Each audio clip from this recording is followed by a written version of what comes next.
Alors, avant de vous parler de façon un peu plus précise et détaillée d'un problème dont j'avais déjà traité, mais qu'il nous faut maintenant considérer d'un peu plus près, je veux dire le problème de la relation entre les causes efficientes et les causes finales, et entre l'explication pour les causes efficientes et l'explication pour les causes finales. Avant de vous en parler de façon un peu plus précise, il y a une ou deux choses que je voulais ajouter par rapport à ce que je vous avais dit la semaine dernière.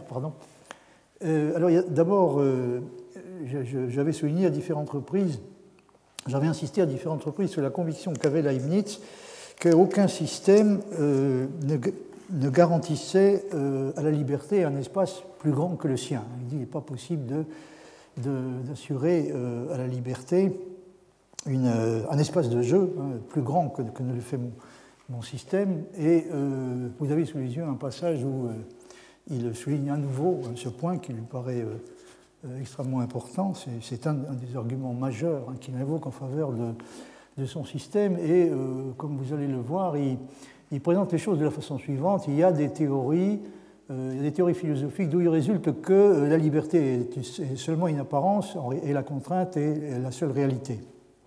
Donc, il y a des systèmes au terme desquels, qui sont tels que si on se fie à eux, il n'y a en réalité que de la contrainte, la liberté est une simple apparence, pour ne pas dire une illusion pure et simple. Et il insiste sur le fait que dans son système à lui, c'est le contraire qui est vrai, c'est-à-dire la contrainte est en réalité une apparence et d'une certaine façon, au moins dans le cas de la substance individuelle, c'est la liberté qui est la seule réalité.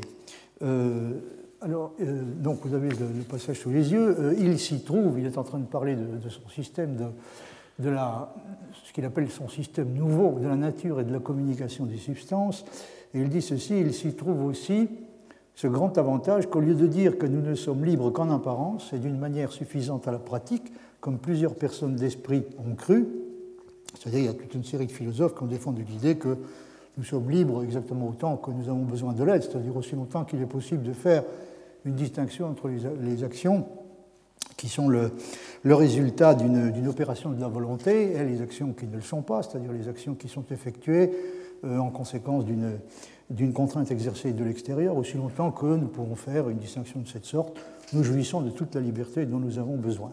Or, Leibniz propose à la créature libre quelque chose de beaucoup plus intéressant que cela.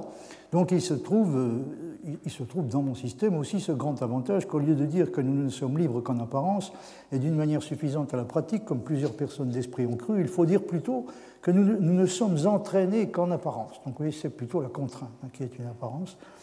Nous ne sommes entraînés qu'en la coercition, l'entraînement coercitif, c'est plutôt cette chose-là qui est une apparence. Donc ce qu'il faut dire est que dans la rigueur des expressions métaphysiques, donc si on s'exprime d'une façon métaphysiquement rigoureuse, nous sommes dans une parfaite indépendance à l'égard de l'influence de toutes les autres créatures.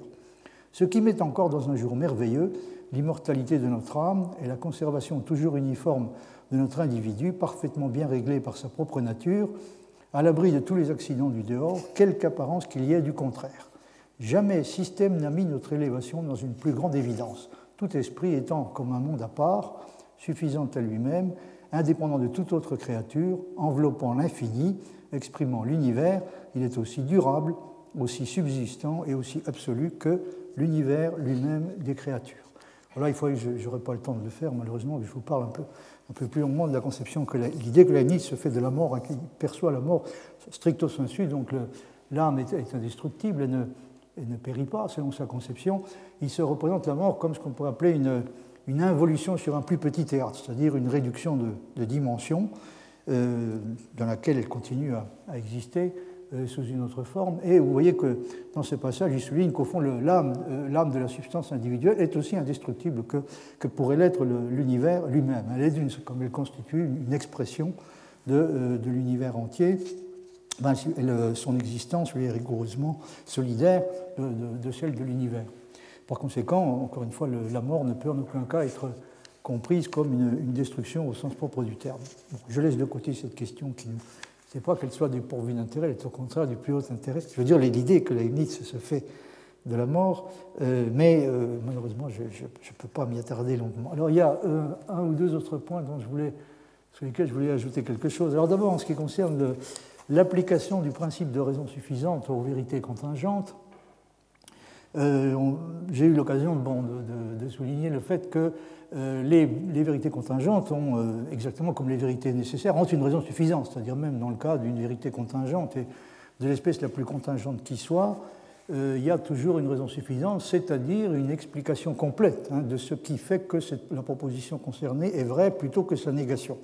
L'explication complète réside dans ce que Leibniz appelle une raison suffisante. Et ce qui est intéressant, c'est qu'il considère que l'explication complète en question enveloppe d'une certaine façon l'infini, aussi bien dans le cas de l'explication par les causes finales que dans le cas de l'explication par les causes efficientes. Dans les deux cas, l'infini intervient, l'infini dans les raisons, ce qu'il appelle l'infini dans les raisons. Il dit ceci: la raison suffisante se doit trouver aussi bien dans les vérités, se doit trouver aussi dans les vérités contingentes ou de fait, c'est-à-dire dans la suite des choses répandues par l'univers des créatures, où la résolution en raison particulière pourrait aller à un détail sans borne. Donc, si on voulait fournir l'explication complète, il faudrait être prêt à entrer dans un détail qui est sans limite, à cause, dit-il, de la variété immense des choses de la nature et de la division des corps à l'infini. Il y a une infinité de figures et de mouvements présents et passés qui entrent dans la cause efficiente de mon écriture présente, donc ce qui fait que j'écris à présent, ou peut-être plus exactement que je parle à présent, parce qu'il y a une infinité dans les mouvements que j'effectue pour ce faire. Il y a une infinité de figures et de mouvements présents et passés qui entrent dans ce qui est la cause efficiente de, de l'action que je suis en train d'effectuer en ce moment. Et il y a ce qui est évidemment tout à fait intéressant et remarquable, il y a aussi une infinité de petites inclinations et dispositions de mon âme, présentes et passées, qui entrent dans la cause finale. Donc vous voyez que l'explication par les causes finales n'est pas forcément beaucoup plus simple, et beaucoup plus à notre portée que l'explication par les causes efficientes. Parce que, encore une fois, elle aussi, elle enveloppe l'infini. Elle nous obligerait, si nous voulions la pousser jusqu'au bout, à entrer dans ce que Leibniz appelle un détail sans borne. Alors, il y a une troisième chose que je voulais vous indiquer, qui est tiré de... C'est un passage d'un texte qui s'intitule... J'ai appelé ça la subordination du physique au métaphysique, ce qui est une explication que Leibniz... un mode d'expression que Leibniz utilise lui-même, je vous l'avais signalé la dernière fois. Donc on peut parler d'une sorte de subordination du physique au métaphysique. Et Leibniz dit à ce propos, alors c'est le début de la page, ce qui nous concerne. Oh, pardon. Alors, j'espère que je vais arriver. Oui. Selon mon opinion, tout se fait mécaniquement, etc. Selon mon opinion, donc, tout se fait mécaniquement dans la nature, et pour rendre une raison exacte et achevée de quelques phénomènes particuliers, comme de la pesanteur ou du ressort par exemple, il suffit de n'employer que la figure et le mouvement. Donc vous voyez ce genre de choses, la pesanteur ou ce qui se passe dans un ressort, la force du ressort, ce sont des choses qui se peuvent expliquer, dit Leibniz, entièrement en termes de figure et mouvement. Mais les principes même de la mécanique et les lois du mouvement naissent, à mon avis, de quelque chose de supérieur qui dépend plutôt de la métaphysique que de la géométrie. Donc si on veut expliquer les principes, voyez, si on veut expliquer le détail des effets qui interviennent dans un phénomène comme la pesanteur, ou lorsqu'un ressort est tendu ou détendu, si on veut expliquer ce genre de choses, on peut l'expliquer complètement en termes de grandeur, figure et mouvement. Mais si on veut rendre raison des principes, des lois, en tout cas des principes les plus généraux, là on est obligé de faire intervenir les causes finales, c'est-à-dire la métaphysique. Mais les principes même de la mécanique et les lois du mouvement naissent à mon avis de quelque chose de supérieur qui dépend plutôt de la métaphysique que de la géométrie et que l'imagination ne saurait atteindre, quoique l'esprit le conçoive fort bien.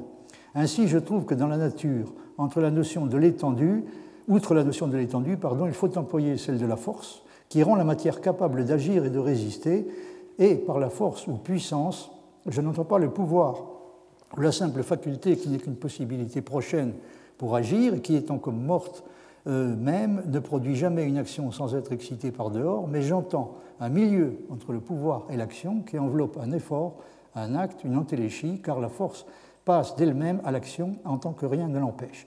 Et là, Leibniz donc insiste sur le fait que, en plus des notions qui relèvent de la mécanique stricte au sens propre du terme, telle qu'on se la représente à l'époque, c'est-à-dire grandeur, figure et mouvement, il faut faire intervenir une notion qui n'hésite pas, pour sa part, à qualifier de métaphysique. Il y a des endroits où il a qualifié explicitement de métaphysique, c'est la notion de force.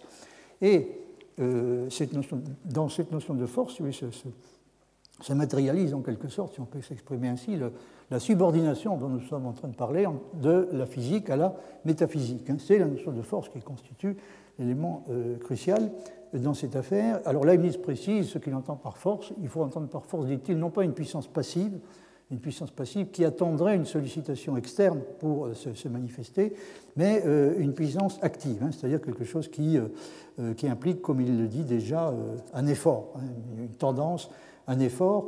Donc, il dit un effort, un acte inintelligible, car la force passe d'elle-même à l'action en tant que rien ne l'empêche. Donc la force est quelque chose qui n'a pas besoin d'être sollicité de l'extérieur, mais qui comporte en elle-même la capacité d'agir si rien ne s'y oppose. C'est pourquoi, dit-il, là la formule est très remarquable, c'est pourquoi je la considère, la force, comme le constitutif de la substance étant le principe de l'action qui en est le caractère. Ainsi, je trouve que la cause efficiente des actions physiques est du ressort de la métaphysique. La cause efficiente des actions physiques est du ressort de la métaphysique.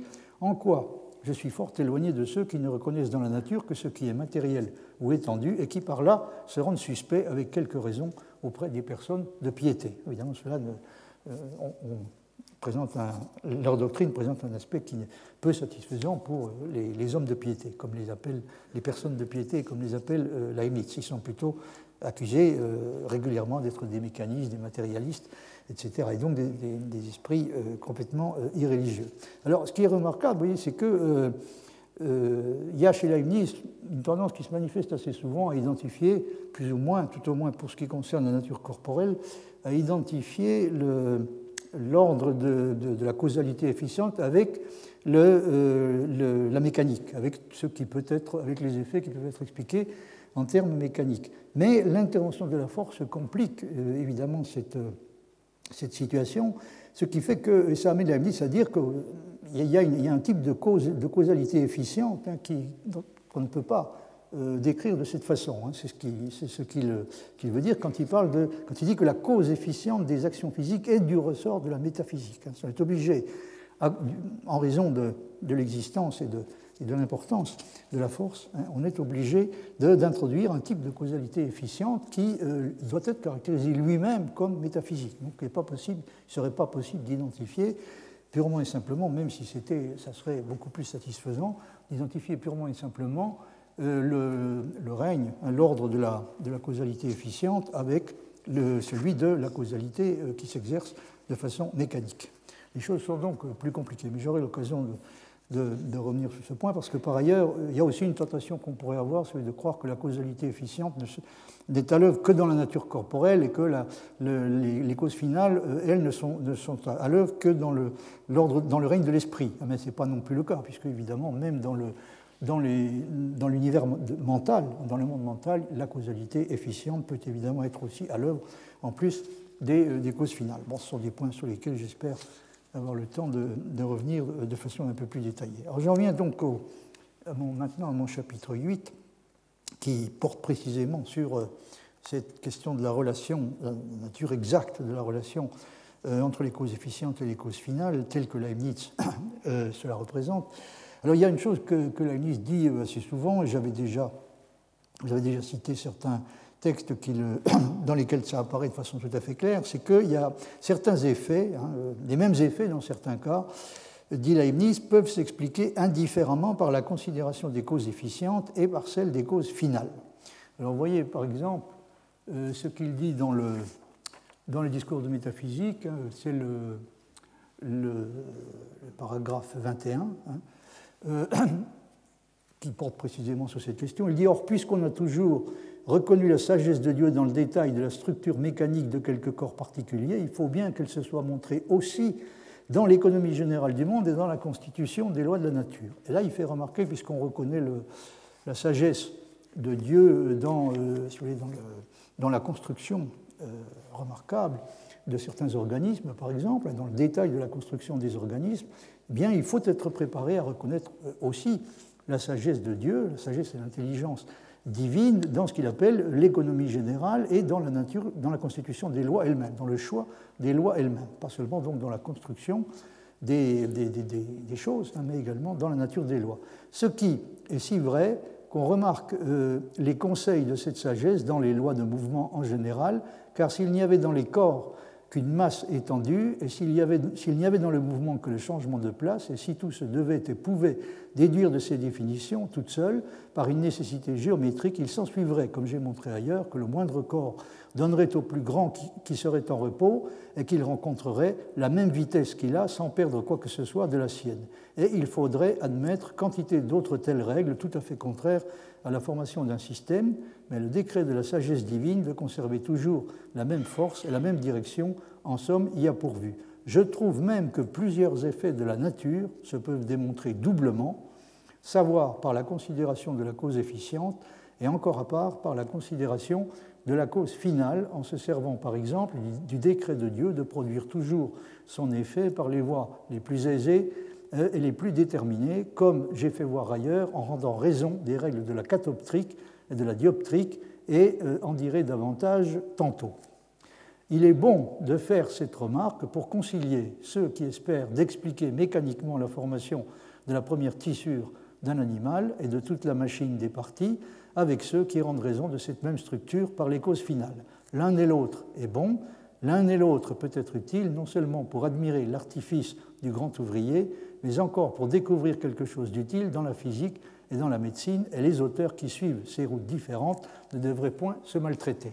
Donc là, vous voyez apparaître à nouveau le Leibniz conciliateur, donc qui est convaincu qu'il y a un moyen de mettre plus ou moins d'accord, de mettre tout le monde d'accord, et faire, dans le cas précis, de mettre d'accord les partisans fervents de l'explication par les causes efficientes avec ceux qui sont au contraire des amoureux des causes finales et qui préféreraient recourir à l'explication par la finalité. Donc Leibniz souligne dans ce passage que nous avons besoin des deux espèces d'explications et que dans certains cas, les deux peuvent servir à expliquer les mêmes effets.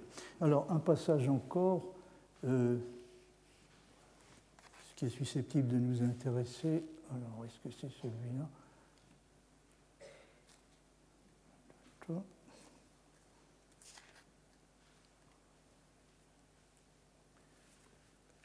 Oui, c'est celui-là, excusez-moi. Ce qui nous intéresse, donc, c'est le passage qui commence ici. Et Dieu est assez habile, artisan, pour produire une machine encore plus ingénieuse 1000 fois que celle de notre corps. Je crois que vous avez déjà cité ce passage, mais c'est la suite qui nous intéresse aujourd'hui. Donc il est assez habile pour produire une machine encore plus ingénieuse que celle de notre corps, en ne se servant que de quelques liqueurs assez simples, expressément formées, en sorte qu'il ne faille que les lois ordinaires de la nature pour les démêler comme il faut, à la fin de produire un effet si admirable, mais il est vrai aussi que cela n'arriverait point si Dieu n'était pas auteur de la nature. Cependant, je trouve que la voie des causes efficientes, qui est plus profonde en effet, en quelque façon plus immédiate et a priori, est en récompense assez difficile quand on en vient au détail. Donc, la voie des causes efficientes est plus satisfaisante pour bien des raisons, mais quand on entre dans les détails, évidemment, ça peut devenir extrêmement difficile. Et je crois, dit Leibniz, que nos philosophes, le plus souvent, en sont encore bien éloignés. Mais la voie des finales est plus aisée et ne laisse pas de servir souvent à deviner des vérités importantes et utiles qu'on serait bien longtemps à chercher par cette autre route plus physique, dont l'anatomie peut fournir des exemples considérables. Et là, vous voyez que Leibniz se souligne une chose que peu de gens contestent, c'est que la recherche des causes finales peut avoir au moins une vertu heuristique. Les causes finales n'ont pas forcément une réalité objective, et de façon générale, il y a multiples raisons de s'en méfier, mais elles ont au moins cette vertu heuristique. Aussi tiens, dit-il, il donne un exemple, aussi tiens, dit-il, que Snellius, qui est le premier inventeur des règles de la réfraction, aurait attendu longtemps à les trouver s'il avait voulu chercher premièrement comme la lumière se forme. Mais il a suivi apparemment la méthode dont les anciens se sont servis pour la catoptrique, qui est en effet par les finales. Car cherchant la voie la plus aisée pour conduire un rayon d'un point donné à un autre donné, par la réflexion d'un plan donné, en supposant que c'est le dessein de la nature. Ils ont trouvé l'égalité des angles d'incidence et de réflexion, comme l'on peut voir dans le petit traité d'Héliodore de Laris et ailleurs, ce que M. Snellius, comme je crois, et après lui, quoique sans rien savoir de lui, M. Fermat, ont appliqué plus ingénieusement à la réfraction. Car lorsque les rayons observent dans les mêmes milieux la même proportion des sinus, qui est aussi celle des résistances des milieux, il se trouve que c'est la voie la plus aisée, ou du moins la plus déterminée pour passer d'un point donné dans un milieu à un point donné dans un autre. Et il s'en faut beaucoup que la démonstration de ce même théorème que M. Descartes a voulu donner par la voie des efficientes soit aussi bonne. Aussi y a-t-il lieu de soupçonner qu'il ne l'aurait jamais trouvé par là s'il n'avait rien appris en Hollande de la leçon de la découverte de M. Snellius. Petite perfidie finale, mais en tout cas, ce que Leibniz veut dire clairement, c'est que Descartes s'est compliqué singulièrement la tâche en refusant de faire intervenir, même à des fins heuristiques, la considération des causes finales. Une erreur que ni Snellius ni Fermat n'avaient commis, puisque dans la formulation du principe de Fermat, la téléologie intervient de façon tout à fait explicite, et le point de vue téléologique intervient de façon tout à fait explicite, et Fermat ne s'en cache nullement. C'est quelque chose qui revendique explicitement.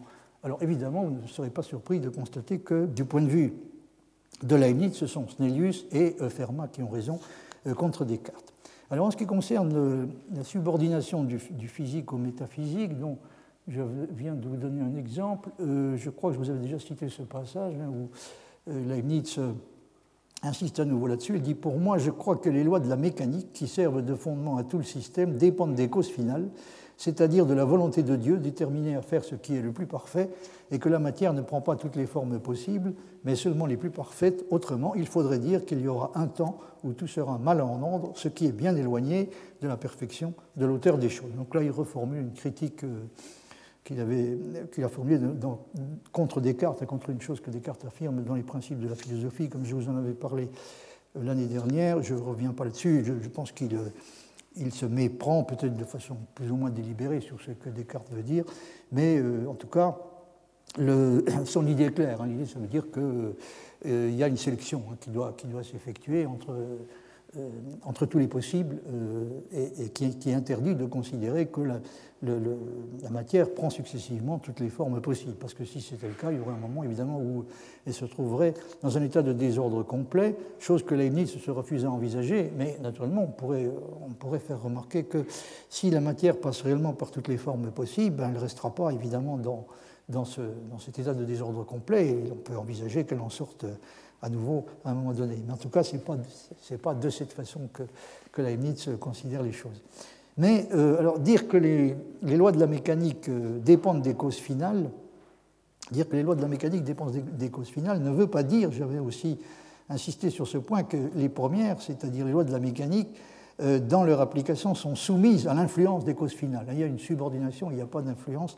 J'ai suffisamment souligné ce point pour n'avoir pas besoin d'y revenir une fois de plus. Alors ce que veut dire cette subordination des lois de la mécanique aux causes finales, ce que veut dire cette subordination est uniquement que la nature des lois est également celle des exceptions qui seront faites, là où la présence de miracles a été jugée nécessaire, donc même cela a été décidé en fonction de considérations qui font intervenir de façon essentielle la finalité, en l'occurrence l'exigence de la plus grande perfection possible.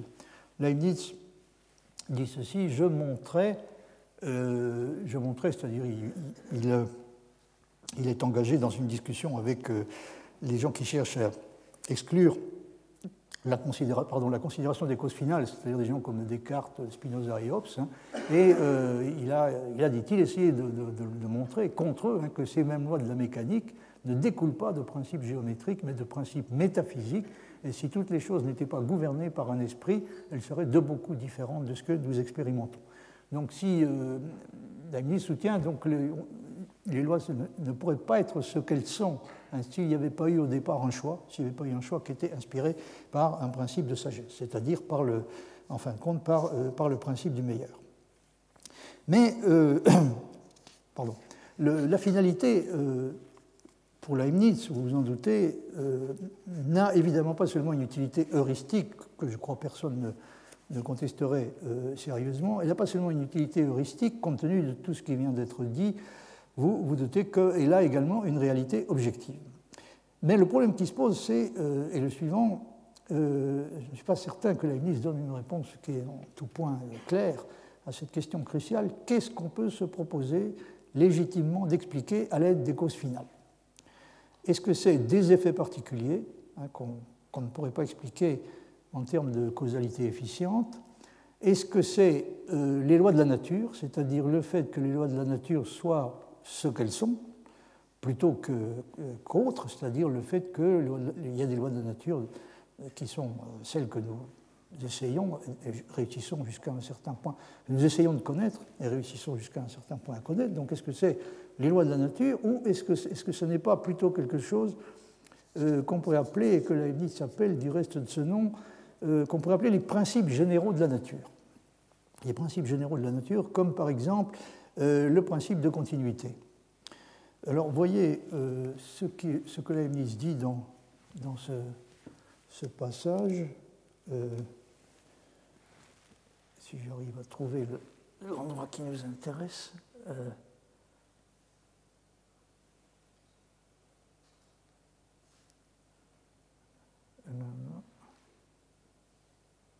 Oui, alors là, oui, il parle de quelque chose qui est différent de la figure et du mouvement, et on peut juger que tout ce qui est conçu dans le corps ne consiste pas uniquement dans l'étendue dans ses modifications, comme nos modernes nous en persuadent. Ainsi, nous sommes encore obligés, donc c'est ce passage-là qui nous intéresse. Ainsi, il paraît de plus en plus que quoique tous les phénomènes particuliers de la nature se puissent expliquer mathématiquement ou mécaniquement par ceux qui les entendent. Vous voyez que là, il dit que l'apparence, c'est qu'on doit pouvoir expliquer. Tenez bien compte du fait qu'il dit tous les phénomènes de la nature. Il ne parle pas de ce qui se passe dans l'esprit. Pour le moment, il ne s'agit que des phénomènes de la nature. Donc, à première vue, tous les phénomènes de la nature se peuvent expliquer mathématiquement ou mécaniquement par ceux qui les entendent. Il apparaît que néanmoins les principes généraux de la nature corporelle et de la mécanique même sont plutôt métaphysiques que géométriques et appartiennent plutôt à quelques formes ou natures indivisibles comme cause des apparences qu'à la masse corporelle ou étendue. Réflexion qui est capable de réconcilier la philosophie mécanique des modernes avec la circonspection de quelques personnes intelligentes et bien intentionnées qui craignent avec quelques raisons qu'on ne s'éloigne trop des êtres immatériels au préjudice de la piété. Donc, là, une fois de plus, la décision de s'en tenir aux causes efficientes est évidemment perçue par les hommes pieux, par les défenseurs de la religion, comme une menace directe contre la religion elle-même. Comme je n'aime pas de juger des gens en mauvaise part, je n'accuse pas nos nouveaux philosophes qui prétendent de bannir les causes finales de la physique, mais je suis néanmoins obligé d'avouer que les suites de ce sentiment me paraissent dangereuses, surtout quand je le joins à celui que j'ai réfuté au commencement de ce discours, qui semble aller à les ôter tout à fait, comme si Dieu ne se proposait aucune fin ni bien en agissant, ou comme si le bien n'était pas l'objet de sa volonté. Et pour moi, je tiens au contraire que c'est là où il faut chercher le principe de toutes les existences et des lois de la nature, parce que Dieu se propose toujours le meilleur et le plus parfait. Alors, vous voyez qu'il distingue deux formes de rejet des causes finales. Il y a les philosophes qui disent, comme Descartes, que bon, c'est un univers qui nous reste absolument fermé, nous ne pourrons pas les connaître. Et puis il y a ceux qui comme Spinoza, vont plus loin et soutiennent qu'aucune espèce de finalité n'intervient dans le déroulement des phénomènes naturels. Alors, si je vous ai cité ce passage, c'est parce que il y a en effet une question cruciale qui se pose. Qu'est-ce qu'on peut prétendre expliquer par le recours aux causes finales? Encore une fois, est-ce que c'est des effets particuliers? Est-ce que c'est le fait que les lois de la nature soient ce qu'elles sont? Ou bien est-ce que ce n'est pas, en priorité, et peut-être uniquement, ce qu'on peut appeler des principes généraux de la nature, comme par exemple le principe de continuité, le principe de moindre action, les principes de conservation en général, les principes de maximum et de minimum? Est-ce que c'est pas pour expliquer que des principes de cette sorte soient en vigueur? Est-ce que ce n'est pas précisément pour expliquer ce genre de choses qu'on a besoin de faire intervenir les causes finales. Alors ça, c'est une question qui est vraiment, à laquelle il est vraiment difficile à répondre. Alors, en attendant, il y a encore une chose qu'il faut que je vous signale, c'est le fait que une des raisons essentielles, d'après Leibniz, pour lesquelles Descartes et Spinoza se sont privés de la possibilité de distinguer entre la nécessité purement géométrique, autrement dit aveugle, puisque Leibniz la qualifie de cette façon. Donc une des raisons pour lesquelles ils se sont privés de la possibilité de distinguer entre cette nécessité-là, la nécessité purement géométrique, et la nécessité morale, c'est-à-dire qu'ils se sont privés finalement de la possibilité de distinguer entre la nécessité et la contingence, eh bien, une des raisons donc, fondamentales est, selon Leibniz, le fait qu'ils n'ont pas connu les véritables lois de la dynamique. Alors, vous voyez sur ce point la lettre à Raymond, dont vous avez un passage sous les yeux. Vous voyez le deuxième paragraphe, où Leibniz, où il est question de. Leibniz parle de sa dynamique, et, dit-il, ma dynamique demanderait un ouvrage exprès, car je n'ai pas encore tout dit ni communiqué ce que j'ai à dire là-dessus.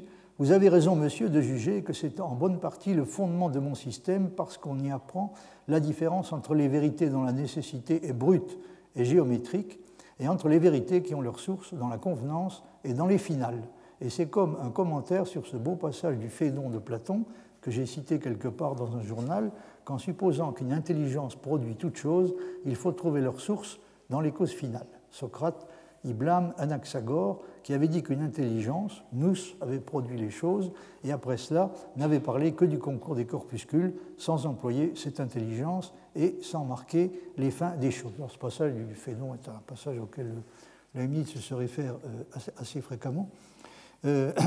Donc, je signale simplement, à nouveau, sans avoir le temps de m'y attarder autant qu'il le faudrait, que, évidemment, ce que Leibniz dit sur cette question de l'intervention essentielle des causes finales et la nature exacte de la relation qui existe entre les causes efficientes et les causes finales est évidemment liée de façon tout à fait directe, comme il le souligne lui-même, à sa dynamique.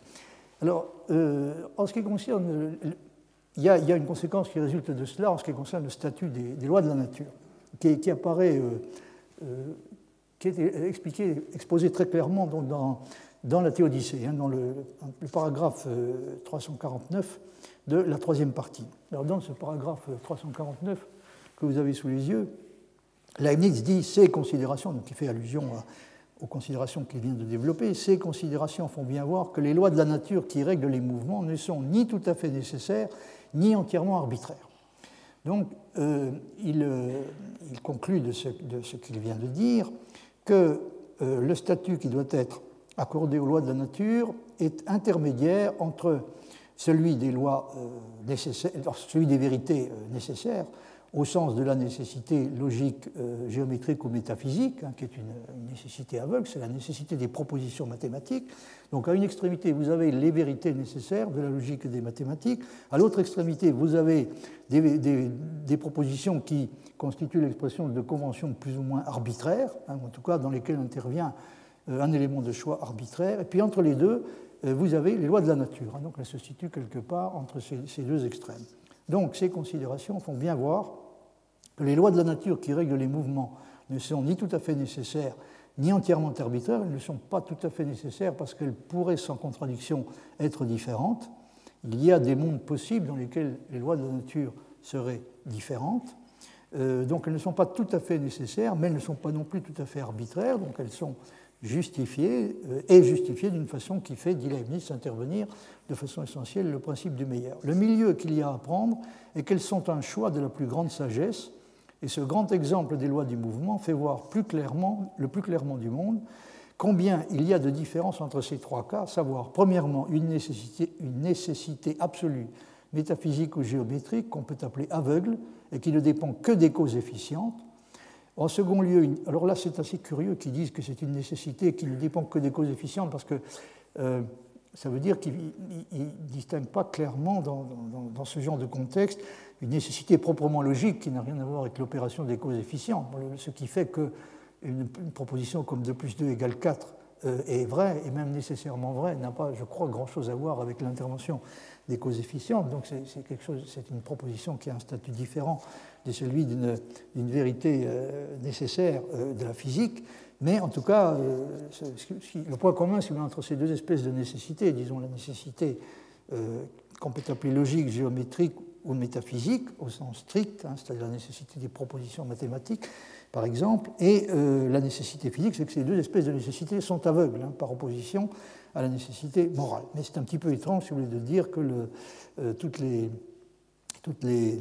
vérités qui possèdent une nécessité de l'espèce que Leibniz appelle absolue, métaphysique ou géométrique ne dépendent pour leur vérité que des causes efficientes.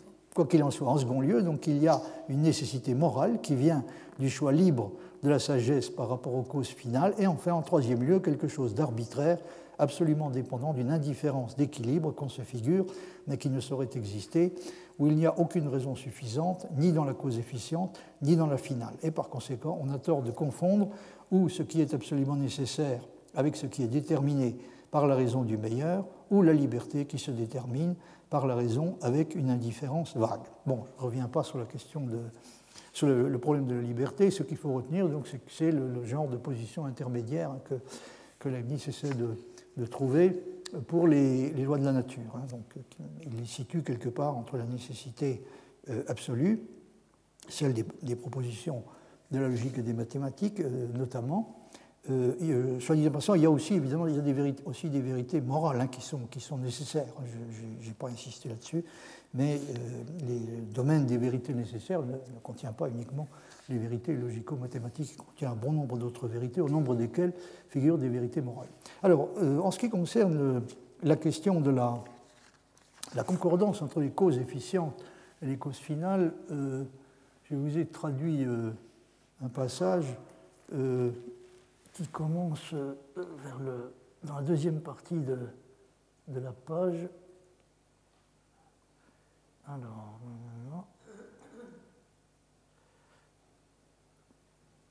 voilà. Il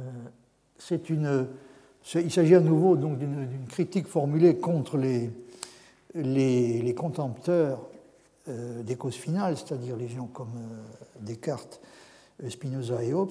Ainsi, dit Leibniz, hein, il décrétait, ita enim statuebunt, il décrétait que les causes finales doivent être éliminées de la nature comme n'étant pas naturelles, mais morales et imaginées par nous. Donc, il les percevait comme étant plus ou moins de la nature de fiction anthropomorphique. Hein. Il décrétait que les causes finales doivent être éliminées de la nature comme n'étant pas naturelles, mais morales et imaginées par nous, qui nous livrons à une estimation de la nature à partir de nos propres dispositions. Donc l'utilisation des causes finales, il revient à juger la nature selon nos propres critères et à lui imposer un mode de comportement qui est conçu sur le modèle du nôtre. Donc il décrétait que les causes finales doivent être éliminées de la nature comme n'étant pas naturelles mais morales et imaginées par nous, qui nous livrons à une estimation de la nature à partir de nos propres dispositions. Il décrétait que tous les possibles sont tirés du sein de la nature selon un certain ordre nécessaire. Aussi ce que nous imaginons à propos de la sagesse et du discernement de la providence est-il vain, ou bien il n'y a pas de Dieu, ou bien il n'est rien d'autre que cette force qui produit les possibles selon un ordre nécessaire. Quant à l'ordre en question, il consiste dans les lois mathématiques. Nos esprits ou bien sont corporels, ou bien s'éteignent avec les corps, ou du moins ils oublient tout, comme c'est l'opinion de quelques-uns d'entre eux, et retournent à l'âme du monde. Pour ma part, au contraire, je soutenais que même les causes finales peuvent être rapportées aux efficientes, étant donné que quand l'agent est intelligent, il est alors mu par la connaissance, et même les causes morales sont naturelles. Donc l'idée que Leibniz développe ici, c'est l'idée que les causes morales sont bel et bien efficientes. Les causes finales sont efficientes. Il y a une efficience des causes morales, elles sont efficientes et elles sont naturelles, hein, parce que, évidemment, ça fait partie de la nature de l'être intelligent que de pouvoir produire des effets simplement par l'exercice de l'intelligence. Donc, c'est pourquoi il est donc excusez-moi, pour ma part, au contraire, je soutenais que même les causes finales peuvent être rapportées aux efficientes, étant donné que quand l'agent est intelligent, il est alors mu par la connaissance. Donc, oui, la connaissance se comporte réellement comme une force motrice, hein, presque littéralement, Quand l'agent est intelligent, il est alors mu par la connaissance, et même les causes morales sont naturelles, car elles sont empruntées à la nature de l'esprit. C'est pourquoi, si toutes les choses sont gouvernées par l'esprit, la production et la conservation des choses ne sera pas nécessaire et aveugle, mais libre et pleine de sagesse, ce dont procèdent déjà des éléments de piété et de justice. Et je ne rejette pas les lois mathématiques dans les choses physiques, et je reconnais volontiers que les actions des corps varient les unes par rapport aux autres selon la grandeur et la figure, mais la substance des corps elle-même et ce qui agit et pâtit dans les corps, cela implique des notions bien différentes de la grandeur et de la figure. Il nous faut donc revenir aux anciens qui ont posé certaines formes substantielles. Je leur montrais, donc c'est le passage que je vous ai cité déjà tout à l'heure, je leur montrais à ces partisans des... Enfin non, c'est un passage qui est un peu différent, mais qui défend exactement le même genre d'idées. Je leur montrais aux adversaires des causes finales que les lois mécaniques elles-mêmes ne découlent pas de principes géométriques, mais de principes métaphysiques, et que si toute chose n'était pas gouvernée par un esprit, elle serait bien différente de ce que nous expérimentons. Si, excusez-moi, c'est bien le passage que je vous ai cité il y a un instant. Alors, en ce qui concerne le problème de la nécessité morale, dont je vous avais déjà parlé assez longuement, les nécessitaristes moraux insistent particulièrement sur la nécessité de bien distinguer la nécessité morale, non seulement de la nécessité logique, mais également de la nécessité physique. Alors il y a eu de nombreuses discussions à l'époque concernant la façon de faire la distinction entre ces trois espèces de nécessité. Alors en général, la différence entre les trois espèces de nécessité, la nécessité logique, la nécessité physique et la nécessité morale, est présentée à peu près de la façon suivante. Un sujet est dans la nécessité métaphysique d'agir si, au cas où il ne le ferait pas, une contradiction se produirait. Donc la nécessité métaphysique, c'est ce dont la négation dans le comportement. C'est une nécessité qui est telle que le fait d'agir d'une façon qui ne s'y conformerait pas entraînerait une contradiction. Une chose est dite physiquement nécessaire si elle ne peut pas ne pas se produire naturellement et sans un miracle. Donc si elle se produira nécessairement en vertu des lois de la nature, à moins que Dieu n'ait prévu, dans le cas précis, de faire une exception, en vue de rendre les choses, si vous voulez, encore meilleures, c'est-à-dire en vue d'une amélioration au niveau du tout. Enfin, une chose est dite moralement nécessaire si elle se produit toujours, ou presque toujours, en vertu d'une inclination, comme par exemple celle qui nous amène à choisir le plus grand des biens qui se présentent. Et ça, c'est le genre de choses qu'on appelle nécessité morale. Donc, c'est la nécessité qui caractérise le genre de comportement qu'on observe quand, comme c'est le cas la plupart du temps, nous choisissons le plus grand des biens qui se présentent. Une chose moralement nécessaire peut très bien ne pas l'être physiquement, puisque le fait qu'elle n'ait pas lieu n'est pas forcément en contradiction avec une loi de la nature quelconque. Donc la nécessité morale à la nécessité physique, la conséquence n'est pas bonne. Une chose peut être moralement nécessaire, elle n'est pas pour autant physiquement nécessaire, puisque, encore une fois, le fait qu'elle n'ait pas lieu n'entre pas forcément en contradiction avec une loi de la nature.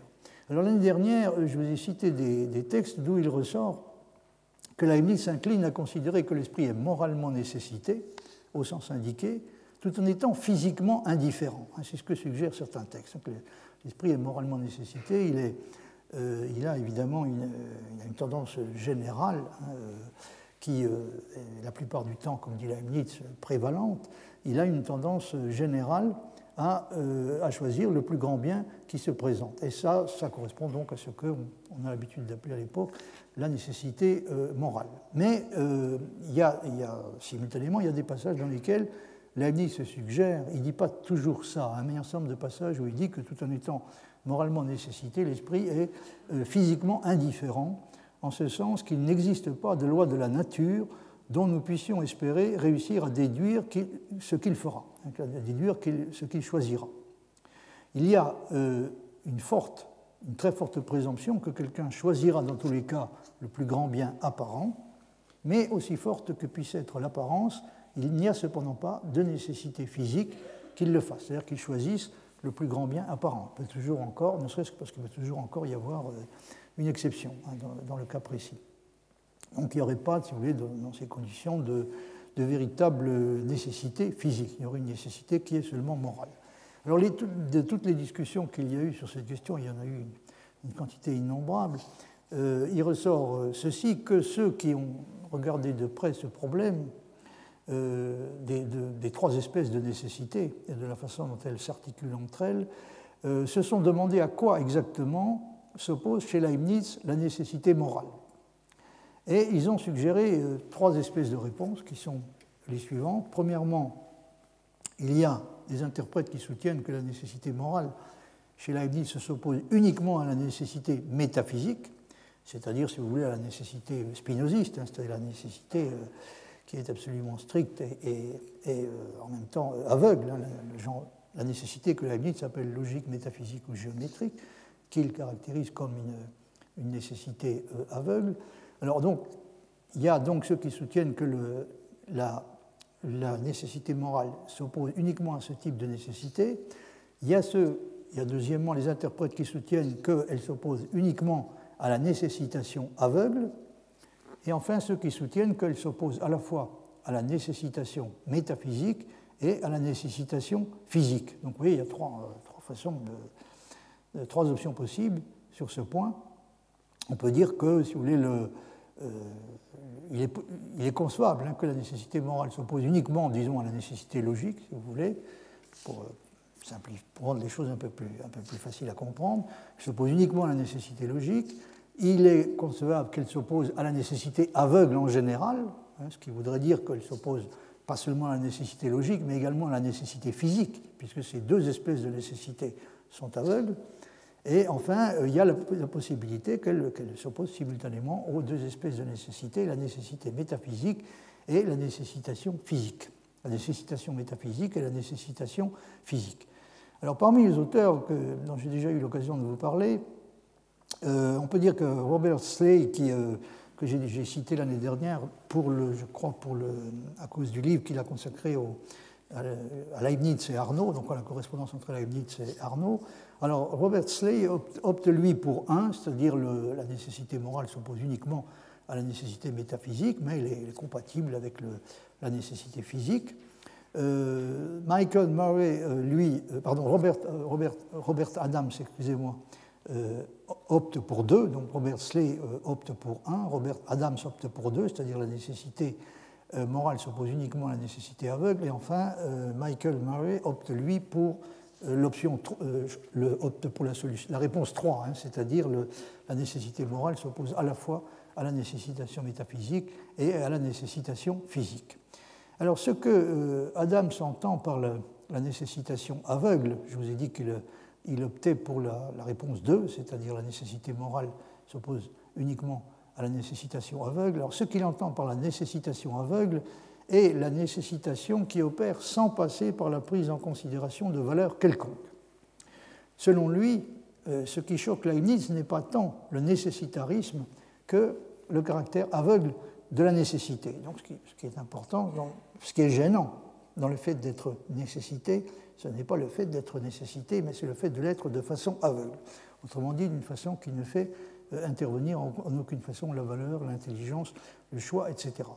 Par conséquent, Robert Adams, donc, qui encore une fois choisit l'option 2, rejette la nécessité métaphysique et la nécessité physique aussi bien dans le choix humain que dans le choix divin, non pas parce qu'elles sont nécessitantes, mais parce qu'elles ne nécessitent pas par la voie du bien et de la perfection. C'est ça, d'après lui, qui gêne véritablement Leibniz. Non pas qu'il y ait nécessité, mais qu'il y ait un type de nécessité qui est, comme il dit, aveugle, ce qui veut dire donc un type de nécessité qui opère sans intervention du bien et de la perfection, sans prise en considération du bien et de la perfection. Alors, je dois vous avouer que, en dépit de toutes les lectures que j'ai pu faire, je n'ai pas réussi à me faire une opinion arrêtée sur cette question, c'est-à-dire la question de savoir quelle est la réponse qu'il faut donner à cette question, à quoi s'oppose exactement chez Leibniz la nécessité morale, est-ce uniquement à la nécessité métaphysique, uniquement à la nécessitation aveugle, c'est-à-dire qu'il s'agisse de la nécessitation métaphysique ou de la nécessitation physique, ou bien est-ce que c'est aux deux simultanément, c'est-à-dire à la nécessitation métaphysique et à la nécessitation physique. Alors ce qui rend quelque peu difficile à accepter l'option 2, c'est-à-dire l'idée que la nécessité morale chez Leibniz s'oppose uniquement à la nécessité aveugle, ce qui rend quelque peu difficile à accepter cette option 2, c'est le fait qu'il y a tout de même un bon nombre de textes qui suggèrent que Leibniz a des difficultés, non pas seulement avec le caractère aveugle de la nécessité, mais également avec la nécessité elle-même, qui peut sembler effectivement constituer une menace pour la liberté. Alors ce qui parle en faveur de l'option 1, c'est-à-dire l'idée que la nécessité morale s'oppose uniquement à la nécessité que Leibniz appelle logique ou métaphysique, logique géométrique ou métaphysique, ce qui parle en faveur de ce type de réponse, c'est le fait qu'on s'en est rendu compte, Leibniz affirme régulièrement, et il le fait souvent avec insistance, que la seule forme de nécessité qui est susceptible de menacer réellement la liberté est la nécessité logique ou métaphysique. Donc il y a de nombreux textes qui semblent imposer plus ou moins ce type de réponse. La réponse 1, c'est-à-dire la nécessité morale, ne peut être menacée que par l'espèce de nécessité que Leibniz appelle logique, métaphysique ou géométrique, et assez souvent, donc il fait remarquer que du moment qu'il n'y a pas ce type de nécessité, la nécessité logique, géométrique ou métaphysique, il n'y a aucune menace pour la liberté. Par conséquent, dans cette hypothèse, la nécessité physique ne menace en aucune façon la liberté. Ce qui la menace, encore une fois, est uniquement la nécessité logique, géométrique ou métaphysique. Alors, dans la Théodicée, c'est bien ce que Leibniz dit et répète, que, encore une fois, la seule forme de nécessitation qui est en mesure de menacer véritablement la liberté est la nécessité logique ou métaphysique. C'est ce qu'il sait, c'est ce qu'il affirme et c'est ce qu'il essaie, ce qu'il se propose, en tout cas, de démontrer. Alors, on pourrait évidemment objecter que c'est peut-être simplement parce qu'il essaie de parer au plus pressé et de se prémunir d'abord contre le danger le plus sérieux, à savoir le nécessitarisme spinoziste. Le nécessitarisme spinoziste qui est menaçant précisément parce qu'il réduit toute la nécessité concevable, toute la nécessité qui peut exister à la nécessité logique. Et d'autre part, donc ça pourrait être la raison pour laquelle Leibniz insiste à ce point sur cet aspect. Et d'autre part, il ne semble pas y avoir, font remarquer les bons historiens, il ne semble pas y avoir à l'époque beaucoup de défenseurs du déterminisme causal des causes efficientes. Alors Michael Murray a des doutes sur la possibilité que l'option 1 représente la position réelle de Leibniz, en dépit de son insistance sur le fait que l'action libre ne comporte aucune nécessité qui soit de nature logique, et du fait qu'il lui arrive de souligner que la nécessité physique et la nécessité morale sont d'une certaine façon équivalentes du point de vue modal et s'opposent toutes les deux à la nécessité logique, en ce sens qu'elles inclinent sans nécessité. C'est ce qui est suggéré notamment dans un passage des Nouveaux Essais que je crois que je vous avais déjà cité, où Leibniz dit non seulement les vérités contingentes ne sont point nécessaires, mais encore leurs liaisons ne sont pas toujours d'une nécessité absolue, car il faut avouer qu'il y a de la différence dans la manière de déterminer entre les conséquences qui ont lieu en matière nécessaire et celles qui ont lieu en matière contingente. Les conséquences géométriques et métaphysiques nécessitent, mais les conséquences physiques et morales inclinent sans nécessité. Le physique même ayant quelque chose de moral et de volontaire par rapport à Dieu, puisque les lois du mouvement n'ont point d'autre nécessité que celle du meilleur. Donc, là, Leibniz suggère que la nécessité physique est elle-même une forme de nécessité morale, puisque cette nécessité ne peut exister telle qu'elle se manifeste, par exemple, à travers l'opération des lois de la nature. Cette nécessité ne peut exister qu'en vertu d'un choix qui a été un choix qui avait une nécessité morale, c'est-à-dire qui était dicté par l'obligation de choisir le meilleur. Alors les choses deviennent assez rapidement très compliquées pour la raison suivante. On peut dire que les lois de la nature nécessitent ce qui a lieu dans l'ordre naturel, puisque ce sont les lois que Dieu a choisies en choisissant un monde possible, et qu'elles gouvernent les événements qui ont lieu dans ce monde-là, même s'il est vrai que la nécessité dont il s'agit n'est pas totale, puisqu'elles admettent des exceptions. Donc on peut dire que ce sont les lois en question, les lois de la nature, on peut dire si on veut qu'elles nécessitent, mais encore une fois, ça n'exclut pas qu'elles puissent comporter des exceptions, puisqu'on a vu que Dieu peut avoir décidé à certains moments de l'existence d'exceptions, constituées par les miracles. Mais néanmoins, bon, il n'est pas absurde, et ça ne constitue pas certainement pas un abus de langage de dire qu'il y a néanmoins une forme de nécessité qui correspond à l'opération des lois de la nature. Mais évidemment, ce n'est pas ce que je viens de dire, ce n'est pas la même question que celle qui consiste à se demander si la nécessité des lois dans ce sens-là est ou non elle-même nécessaire et en quel sens elle l'est. Il y a deux questions. Il y a une question, est-ce qu'on peut dire que les lois qu'une forme de nécessité, qui serait en l'occurrence une nécessité physique, est-ce qu'on peut dire qu'une forme de nécessité s'exprime dans les lois de la nature, dans l'action des lois de la nature?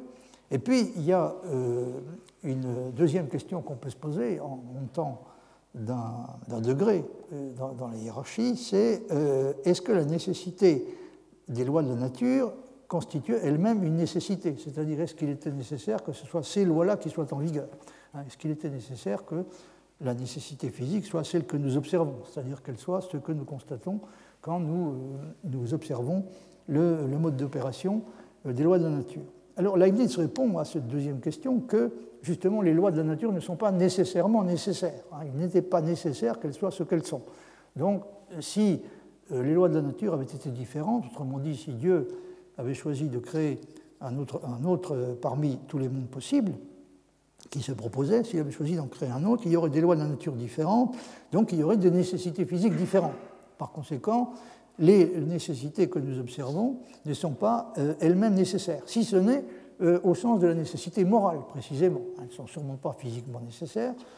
Il n'est pas physiquement nécessaire que les nécessités physiques soient ce qu'elles sont, et il n'est pas non plus logiquement nécessaire qu'elles soient ce qu'elles sont, puisqu'il n'aurait pas été logiquement contradictoire de la part de Dieu de choisir un monde possible différent avec des lois de la nature différentes, et donc des nécessités physiques différentes. Alors ce qui est assez curieux, c'est que on peut donc parler, et Leibniz le fait, on peut parler d'une nécessité morale de ces nécessités physiques, encore une fois, puisqu'elles correspondent au choix d'un certain système de lois de la nature qui coïncide précisément avec celui du monde déterminé que Dieu a choisi de faire exister parmi tous les mondes possibles. Donc il y a eu un choix de ces nécessités physiques, un choix qui lui-même était gouverné par une forme de nécessité que Leibniz appelle une nécessité morale, mais il a une tendance assez caractéristique à faire redescendre la nécessité morale du deuxième niveau au premier. J'ai parlé de nécessité morale à propos du choix des lois de la nature, telles que nous les connaissons. Donc il y avait le choix de ces lois résultait d'une nécessité morale, mais Leibniz a tendance à faire redescendre la nécessité morale de ce niveau-là au premier niveau, c'est-à-dire que les lois physiques elles-mêmes ne sont au fond que moralement nécessaires, alors qu'il serait quand même plus satisfaisant, je crois plus leibnizien, plus exact du point de vue de Leibniz, de dire que c'est leur nécessité qui est une nécessité morale. Le fait qu'elles existent ne résulte de rien d'autre que d'une nécessité morale.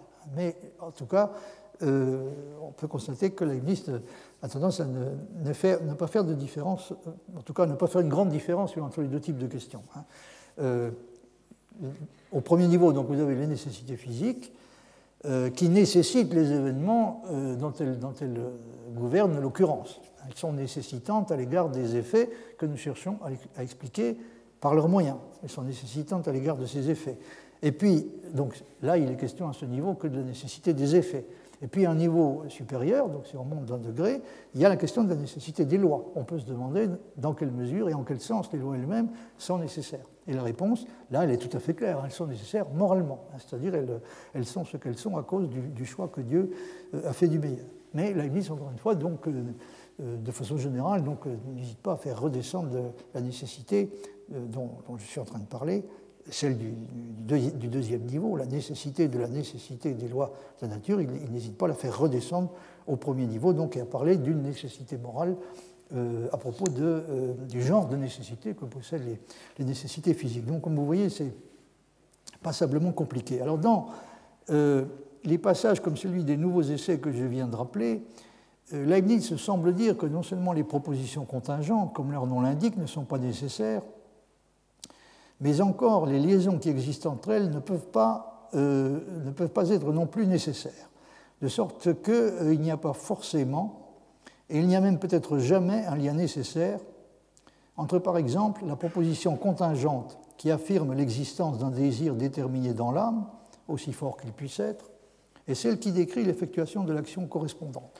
Ça, c'est une question très importante. Est-ce qu'il y a une nécessité quelconque, est-ce que le lien qui existe entre la proposition contingente qui affirme la présence à un moment donné d'un désir déterminé dans l'âme, est-ce que la proposition qui affirme l'existence d'un lien entre ce désir présent à un moment donné, aussi fort qu'il puisse être, et la proposition, est-ce que le lien qui existe entre cette proposition-là et la proposition qui décrit l'effectuation de l'action correspondante est nécessaire, en quelque sens que ce soit, et en quel sens l'est-il? Et la même chose est vraie sur ce point de la relation de conséquences physiques et de la relation de conséquences morales.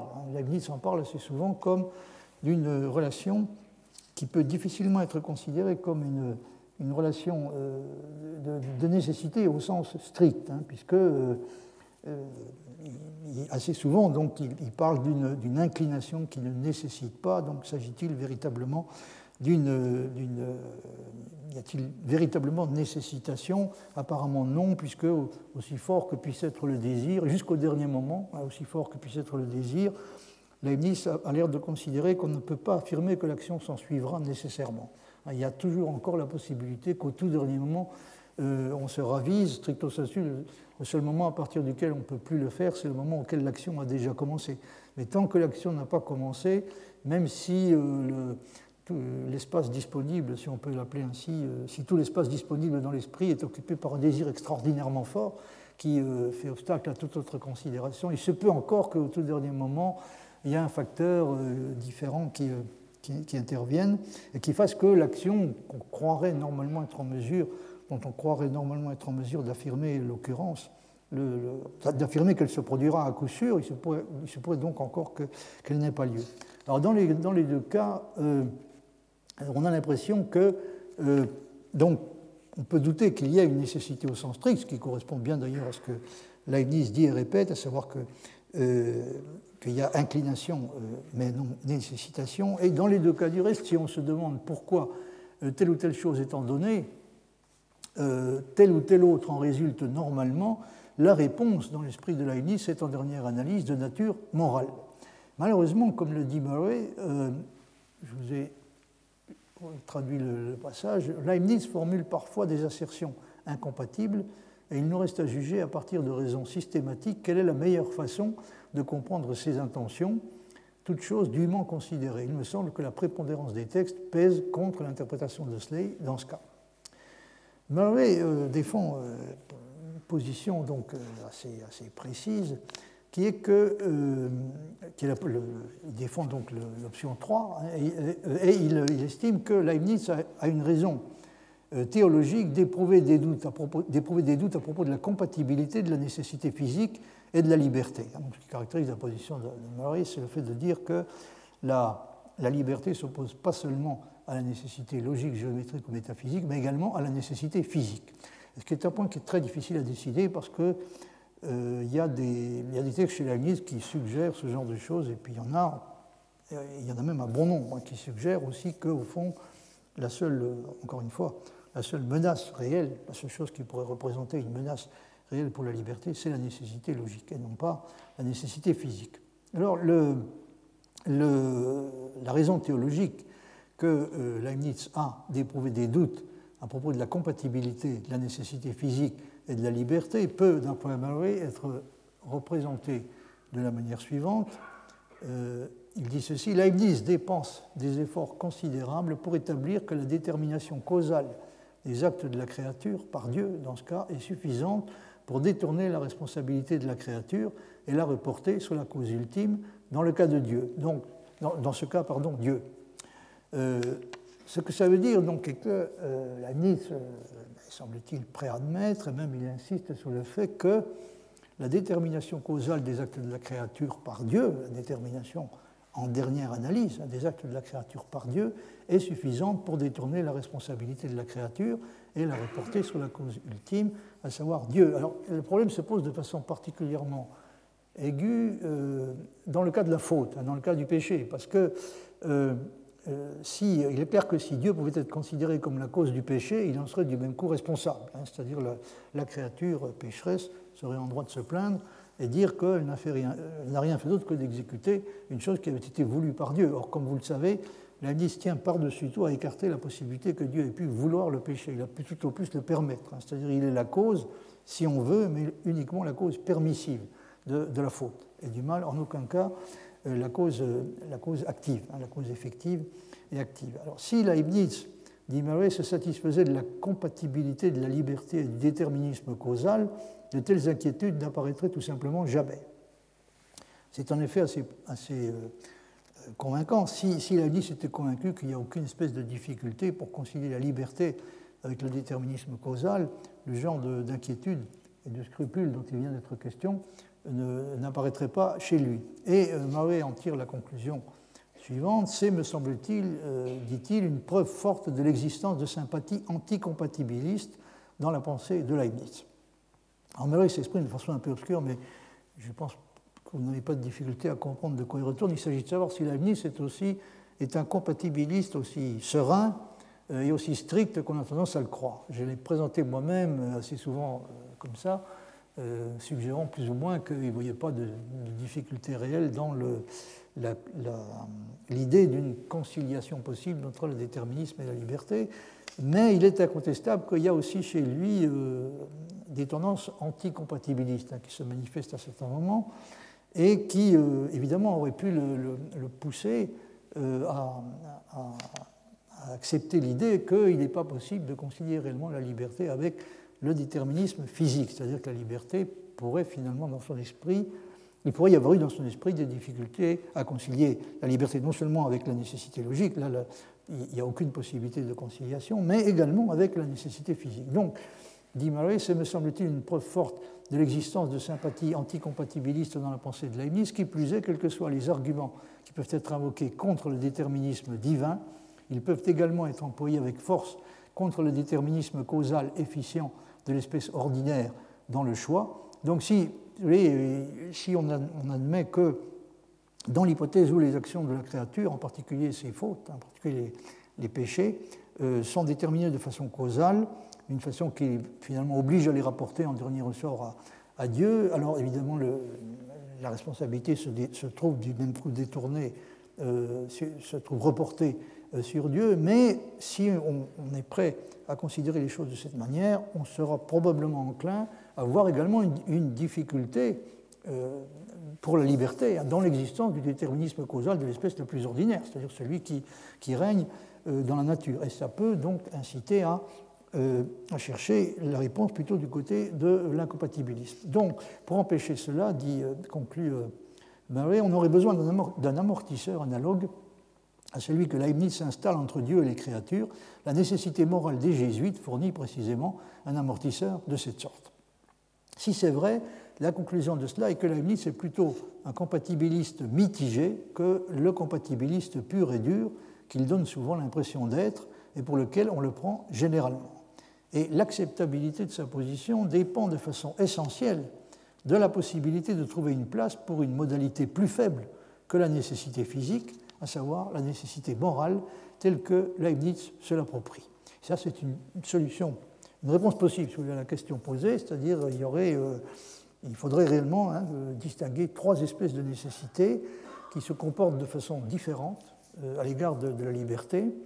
La nécessité logique qui est logique de l'espèce, logique géométrique ou métaphysique, qui elle exclut catégoriquement la liberté, donc c'est absolument impossible à concilier avec la liberté. La nécessité physique qui est ou n'est pas compatible avec la liberté, et si elle ne l'est pas, alors à ce moment-là, la solution est à chercher du côté d'un type de nécessité qui constitue une modalité plus faible que la nécessité physique, c'est-à-dire la nécessité morale, qui serait la seule forme de nécessité. Donc cette nécessité plus faible que la nécessité physique, la nécessité morale, serait la seule forme de nécessité qu'on peut espérer réconcilier véritablement avec la liberté. Alors, il y a un dernier point que je voudrais commencer à aborder aujourd'hui. Je le ferai en citant un livre d'André Charac consacré au problème de la contingence des lois de la nature. D'après lui, il y a un débat qui a une importance centrale à l'époque des Lumières et dont le XVIIIe siècle a hérité directement de Leibniz, un débat qui est lié étroitement à la question du rôle que les causes finales sont susceptibles de jouer dans l'explication des phénomènes. Et ce débat porte, donc qui est lié de façon tout à fait directe au problème de l'intervention des causes finales dans l'explication des phénomènes. Ce débat, c'est celui qui porte sur la contingence des lois de la nature. Alors, j'ai déjà donné donc des raisons très claires de considérer que, du point de vue de Leibniz, les lois de la nature sont contingentes. Elles sont contingentes puisqu'il n'y avait pas de raison autre que le choix du meilleur qui pouvait obliger Dieu à les choisir comme il l'a fait. Donc, elles sont contingentes. Alors, André Charac dit ceci dans un livre qui s'intitule « Contingence et nécessité des lois de la nature au XVIIIe siècle ». Alors, l'importance de Leibniz provient du fait que, comme André Charac le montre, et je crois que c'est assez évident, tout à fait incontestable, tout ce débat, au fond, est vraiment hérité de Leibniz. C'est Leibniz qui est à l'origine de ce débat sur la contingence des lois de la nature. André Charac dit ceci: « Il est patent que les auteurs des Lumières, lorsqu'ils posent la question de la contingence ou de la nécessité des lois de la physique, ne se réfèrent directement qu'à la tradition leibnizienne. Tout à la fois parce que l'examen technique des modalités acquiert dans ce contexte une portée métaphysique décisive, c'est-à-dire la question de la modalité devient importante dans ce contexte, et parce que les procédures méthodologiques mobilisées dans l'établissement des lois, avec et après Leibniz, engagent directement leur statut modal. Il va de soi que plusieurs thèses cartésiennes, portant par exemple sur l'apparente nécessité de la formation du monde à partir du chaos primitif, donc plusieurs thèses leibniziennes, mais aussi spinozistes, seront abordées par ce biais dans les ouvrages du XVIIIe siècle. Reste que la figure de Leibniz constitue indéniablement le point de départ de l'histoire qui nous intéresse. Donc effectivement, Leibniz, c'est le point de départ de tout ce débat sur la contingence des lois de la nature. C'est un débat qui s'est poursuivi bien après. Il y a eu toute une controverse entre Poincaré et Boutroux, si je me souviens bien. Je crois d'ailleurs que Boutroux était tout simplement le beau-frère de Poincaré. Boutroux avait défendu l'idée de la contingence des lois de la nature, soulignant qu'elles pourraient tout à fait être autres et qu'elles ne sont, et même qu'elles pourraient devenir autres. C'est-à-dire que les lois de la nature pourraient changer à un moment donné. Poincaré s'est opposé violemment à ça. Je signale ce point simplement pour vous indiquer donc que ce débat est loin d'être terminé. Je vous avais cité le passage de la Théodicée dans lequel Leibniz caractérise la position intermédiaire qu'occupent les lois de la nature à mi-chemin entre la nécessité absolue et l'arbitraire complet. Donc c'est le passage où il dit donc les lois de la nature que Dieu a prescrites, fondées sur la convenance, tiennent le milieu entre les vérités géométriques absolument nécessaires et les décrets arbitraires. Autrement dit, donc elles occupent une position intermédiaire entre des vérités absolument nécessaires et ce qu'on peut appeler des conventions arbitraires. Elles impliquent bien un élément de décision, pour Leibniz, un élément de décision qui correspond au fait qu'elles s'appliquent à un monde qui est le résultat d'un acte de création, mais la décision dont il s'agit n'a rien d'arbitraire et a été justifiée par de bonnes raisons. Donc, elles n'ont rien à voir avec des conventions qui reposeraient sur un choix plus ou moins arbitraire. Donc leur choix a été justifié par de bonnes et excellentes raisons. Alors le choix de la nécessité géométrique pour les lois de la nature est celui dont le choix de la nécessité géométrique, c'est-à-dire d'une forme de nécessité absolue pour les lois de la nature, est celui qui a été fait d'après Leibniz par Spinoza. Donc il a fait le choix de la nécessité géométrique et le choix de l'arbitraire est celui qui a été fait par Descartes. Donc quand il essaie d'assigner il assigne en fait aux lois de la nature une position intermédiaire entre celle des nécessités absolues, qui sont de type logico-mathématique, et celle de décrets arbitraires, pour reprendre son expression. Il a en tête évidemment des adversaires précis. Ceux qui attribuent la nécessité logique ou géométrique, c'est-à-dire une nécessité absolue aux lois de la nature, ce sont les gens comme Spinoza, et ceux qui les identifient plus ou moins à des décrets arbitraires, ou en tout cas les font résulter de décrets arbitraires, sont les gens qui se situent du côté de Descartes. C'est-à-dire que, en fait, on pourrait même aller jusqu'à dire que Descartes est allé plus loin que ce qui est suggéré dans ce passage, puisqu'il résulte de la théorie de la création des vérités éternelles que même les vérités de la logique et des mathématiques résultent d'un décret qui doit être rapporté à la volonté de Dieu et non à son entendement. Ce que j'ai eu l'occasion d'y insister, Leibniz trouve totalement pervers, cette façon de faire reposer les vérités éternelles, non plus sur, comme on le faisait jusqu'alors, comme le faisaient tous les gens sensés et honnêtes, sur l'entendement de Dieu, mais sur sa volonté. Donc, il n'y a pas seulement les lois de la nature qui sont affectées d'un certain coefficient d'arbitraire. Il y a également les vérités logiques et mathématiques le sont aussi. Donc, si ce que dit Descartes doit être pris à la lettre, même les vérités géométriques ne possèdent pas plus que les lois de la nature une nécessité absolue. Et elles auraient pu être différentes si Dieu avait fait sur ce point un choix différent. Comme nous l'avons vu, les lois de la nature sont pour Leibniz fondées sur la convenance. Et il y a un lien direct entre cela et leur statut modal, à savoir le fait qu'elles soient contingentes. Elles ont été choisies en fonction de considérations qui font intervenir le principe du meilleur, et elles auraient pu être différentes si le choix qui a été fait avait été moins bon. Donc, il n'y a pas de nécessité logique que ce soit ces lois-là qui soient en vigueur. Donc, les nécessités correspondantes, les nécessités qui correspondent aux lois de la nature, n'étaient pas logiquement nécessaires. Elles étaient seulement moralement nécessaires.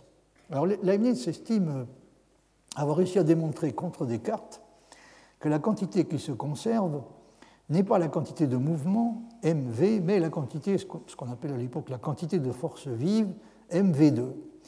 Mais ce qu'affirme Descartes pourrait éventuellement être vrai si Dieu avait choisi de créer un monde physique différent. C'est-à-dire la quantité qui se conserve, Leibniz estime avoir été en mesure de le démontrer rigoureusement contre Descartes, la quantité qui se conserve est la quantité de force vive, mv2, et non la quantité de mouvement, mv, mais un monde possible dans lequel la quantité qui se conserve aurait été la quantité mv, celle de Descartes. Un monde de cette sorte est un monde qui aurait pu exister. Simplement, si Dieu avait choisi de créer ce monde-là, il aurait créé un monde moins bon. C'est en tout cas ce que Leibniz estime avoir été en mesure de montrer. Alors, comme le dit André Charac, les lois de la nature que Dieu lui a prescrites, fondées sur la convenance, tiennent le milieu. Pardon, excusez-moi, c'est pas ça que je voulais vous montrer. Les lois de la nature sont irréductibles à la nécessité brute parce qu'elles supposent, pour être établies, des principes architectoniques qui ne relèvent pas de la seule géométrie. Le meilleur exemple est celui du principe de continuité. Maintenant, vous voyez qu'on est confronté directement à la difficulté que j'évoquais au début. Quel est exactement le type de loi qui requiert une explication de cette sorte, c'est-à-dire une explication qui renvoie directement au choix du meilleur, qui invoque directement le principe de meilleur. Est-ce que ce sont les lois ordinaires, par exemple les lois du mouvement, ou bien est-ce que ce ne sont pas plutôt ce que Leibniz lui-même appelle les principes généraux de la nature, c'est-à-dire des principes comme le principe de continuité, les principes de maximum et de minimum, etc. Est-ce que ce sont les lois elles-mêmes ou est-ce que ce ne sont pas plutôt ces principes-là qui requièrent une explication directe en termes de cause finale, en termes de choix du meilleur? Alors Leibniz souligne lui-même tout à fait clairement le point dont il est question dans ce passage du livre d'André Charac. Il souligne tout à fait clairement ce point crucial. Il mentionne à plusieurs reprises le principe de continuité pour, dit-il, montrer qu'on ne les saurait dériver, donc les lois de la nature, on ne les saurait dériver de leur source qu'en supposant des raisons architectoniques. Donc, si on veut rendre compte des lois, ce qu'il faut peut-être s'interdire de faire, un positiviste conséquent vous dira que tout ce qu'on peut essayer de faire, c'est de savoir quelles sont les lois réelles. Surtout pas d'essayer d'expliquer pourquoi les lois sont ce qu'elles sont. Et là, il y a évidemment un point de désaccord majeur. Leibniz, c'est quelqu'un qui se reconnaît sans aucune difficulté, sans aucun problème, le droit de poser cette question de la raison des lois. Pourquoi les lois sont-elles ce qu'elles sont? Les lois expliquent pourquoi les événements se déroulent comme ils le font. Doit-on se contenter d'obtenir une réponse en termes de loi à la question de savoir pourquoi les événements, les phénomènes naturels s'enchaînent comme ils le font? Est-ce qu'on doit se contenter de ça? Ou bien est-ce qu'on a aussi le droit de se poser la question de savoir pourquoi les lois sont ce qu'elles sont plutôt que sont ces lois-là plutôt que d'autres. Donc Leibniz souligne que les lois de la nature, on ne les saurait dériver, citation, de leur source qu'en supposant des raisons architectoniques, une des plus considérables que je crois avoir introduit, je crois que je vous avais, oui, les lois, donc on ne les saurait dériver de leur source qu'en supposant des raisons architectoniques, une des plus considérables que je crois avoir introduit le premier dans la physique est la loi de continuité dont j'ai parlé il y a plusieurs années dans les Nouvelles de la République des Lettres, où j'ai montré par des exemples comment elle sert de pierre de touche des dogmes. Donc, il est tout à fait exact, que, comme le dit André Charac, que si nous voulons expliquer certaines lois, enfin rendre compte de la raison pour laquelle certaines lois sont en vigueur plutôt que d'autres, il faut faire intervenir des principes architectoniques, c'est-à-dire des principes qui ont trait à la conception de l'ensemble. Donc, si on veut comprendre pourquoi les lois du mouvement sont ce qu'elles sont, il faut faire intervenir ce que Leibniz appelle des principes architectoniques, comme par exemple le principe de continuité. Ce genre de principe effectue déjà une sélection extrêmement sévère entre les lois, des lois qui violeraient certains principes généraux de la nature.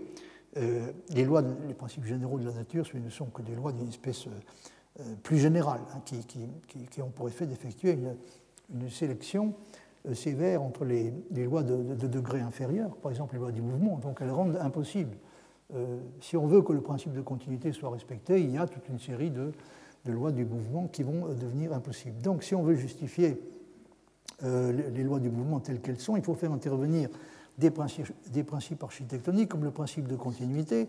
Et si on veut comprendre pourquoi les principes architectoniques eux-mêmes sont ce qu'ils sont, il faut faire intervenir un principe général qui est un principe d'ordre, d'harmonie et de perfection. Donc, les principes généraux de la nature, pour les justifier, on est obligé d'invoquer évidemment un principe suprême, qui est le principe du meilleur, c'est-à-dire le principe qui imposait à Dieu de créer un monde comportant le maximum d'ordre, d'harmonie et de perfection.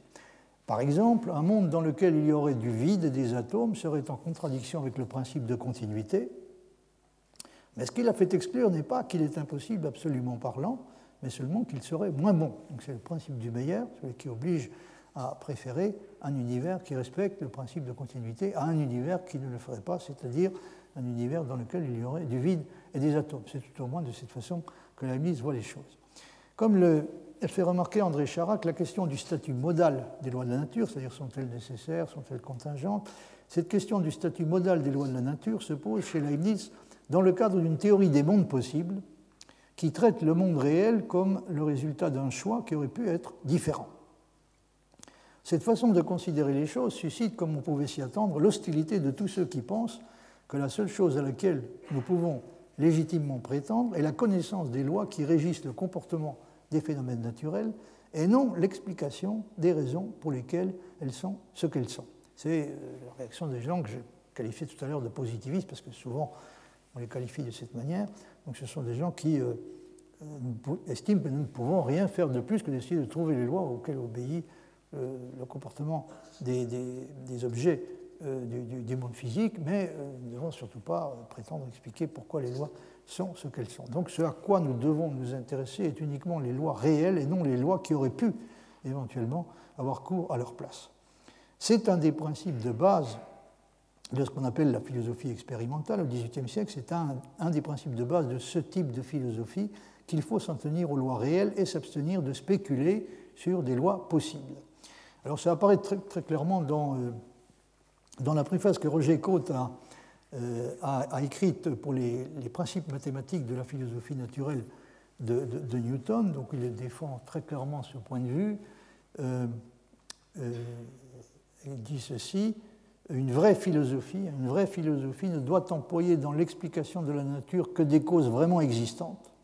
Elle ne doit point chercher les lois par lesquelles le Tout-Puissant aurait pu produire l'ordre admirable qui règne dans l'univers, s'il avait jugé à propos de les employer, mais seulement celles qu'il a réellement faites par un acte libre de sa volonté. Vous voyez, là, c'est parfaitement clair. C'est abstenez-vous radicalement de spéculer sur ce qu'auraient pu être les lois. Estimez-vous déjà très heureux d'avoir pu trouver ce qu'elles sont.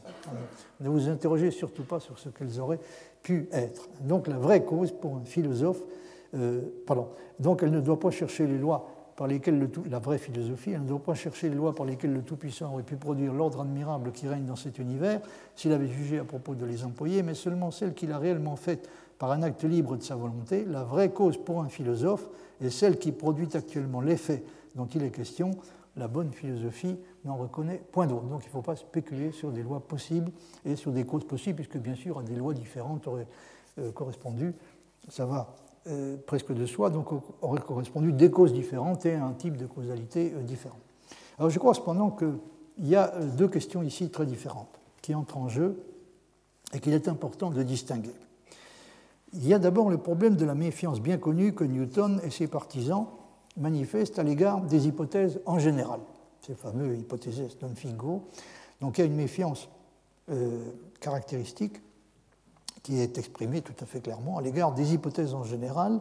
La tâche de la philosophie expérimentale consiste pour les philosophes de cette école à essayer de découvrir les lois selon lesquelles les corps s'attirent, ce que Newton fait avec succès. Donc il s'agit de trouver les lois selon lesquelles les corps s'attirent, et il ne s'agit nullement de spéculer sur les causes possibles de l'attraction, ce que Newton se refuse tout à fait ouvertement à faire. Donc, et c'est évidemment un aspect important de ce qu'il veut dire quand il dit qu'il ne formule pas d'hypothèse. Alors, que se passe-t-il en effet si on commence à spéculer sur les causes possibles de l'attraction, sur les causes possibles d'un phénomène comme l'attraction, qui à l'époque, évidemment, conserve quelque chose de passablement mystérieux. Que se passe-t-il si on commence à spéculer sur les causes de ce phénomène? Eh bien, on se trouve à peu près inévitablement confronté à une pluralité d'hypothèses rivales que la philosophie expérimentale n'est pas en mesure de départager, et dont elle n'a par conséquent pas à se préoccuper. Dans une situation de cette sorte, il ne faudrait pas se trouver entraîné dans une confrontation impossible à décider entre différentes espèces d'hypothèses explicatives. Le mieux à faire, c'est de s'abstenir tout simplement de formuler des hypothèses. Donc, il faut décrire les lois, essayer de formuler les lois selon lesquelles les corps s'attirent. Il faut s'abstenir de spéculer sur les causes de l'attraction. Alors ça, c'est le premier problème, c'est-à-dire la méfiance à l'égard des hypothèses en général. Puis il y a un deuxième problème qui est de nature différente. C'est celui qui concerne la légitimité du questionnement qui a trait à la possibilité que les lois elles-mêmes aient été différentes de ce qu'elles sont. Et je crois que c'est un autre problème. C'est un autre problème. C'est le problème, est-ce qu'on a le droit, est-ce qu'il est légitime de se poser la question de savoir si les lois de la nature, telles que nous les connaissons, n'auraient pas pu être différentes? Est-ce que d'autres lois possibles étaient envisageables et auraient pu être en vigueur à leur place? Alors, ce qui n'est pas contestable en revanche, c'est que sur le deuxième type de question, donc les lois de la nature auraient pu être autres qu'elles ne sont, le XVIIIe siècle a cessé pour l'essentiel de raisonner de façon leibnizienne. Ce qui, traduit en clair, signifie, André Charac insiste là-dessus avec raison, ce qui signifie que la métaphysique de Leibniz est loin d'avoir suscité le même intérêt que sa physique. C'est du reste déjà très évident chez les Berdouillis, par exemple. On voit bien qu'ils sont... La science de Leibniz, ses mathématiques, sa physique, les excite au plus haut point, mais il manifeste en général assez peu d'empressement à le suivre dans ses conclusions métaphysiques. Et tout le XVIIIe siècle, d'une certaine manière, a réagi un peu de la même façon. C'est ce que André Charac souligne quand il dit « c'est bien l'histoire de l'occultation de la référence au monde possible et du même coup une redéfinition des tâches de la cosmologie qui vont marquer au siècle des Lumières les débats sur le statut modal des lois de la nature ». Alors, une chose que je voudrais signaler encore sur ce point, si vous m'accordez encore juste quelques minutes, c'est le point de vue défendu par Maupertuis. Je vous en parlerai peut-être un peu plus longuement la prochaine fois si j'ai le temps. Maupertuis s'est illustré en formulant pour la première fois ce qu'on appelle le principe de moindre action. Il a fait ça dans un mémoire, si je me souviens bien, de 1744, qui a donné lieu à une querelle de priorité extrêmement déplaisante entre lui et Leibniz. Je ne veux pas dire entre lui et Leibniz au sens strict, parce que Leibniz était mort depuis un bon moment, depuis 1716, mais un des collègues de Maupertuis à l'Académie des sciences de Berlin, qui s'appelait Koenig, a soutenu que que Maupertuis avait tout simplement plagié Leibniz. C'est-à-dire que Leibniz avait déjà formulé le principe de moindre action avant Maupertuis. Et donc, en fait, Maupertuis s'était simplement inspiré de sa découverte. Elle la lui avait plus ou moins dérobée.